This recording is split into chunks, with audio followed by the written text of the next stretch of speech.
அறிவார்ந்த அன்பு நண்பர்களே வணக்கம். இன்று நான் பார்க்கவிருக்கும் பயிற்சி வர்மத்தட்டு யோக பயிற்சி, 6வது பயிற்சி.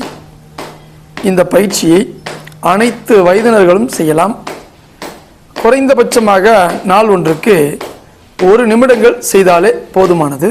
மற்றபடி வாய்ப்பு எப்போதெல்லாம் நமக்கு கிடைக்கின்றதோ அப்போதெல்லாம் இந்த பயிற்சியை நாம் செய்யலாம்.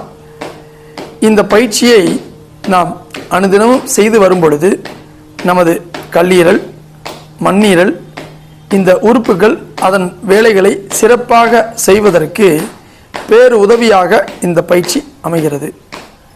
அன்பு நண்பர்களே, இந்த எளிமையான இந்த வர்மத்தட்டு யோக பயிற்சியை அனுதினமும் பயிற்சி செய்து உடல் நலத்துடன் வாழ்வோம்.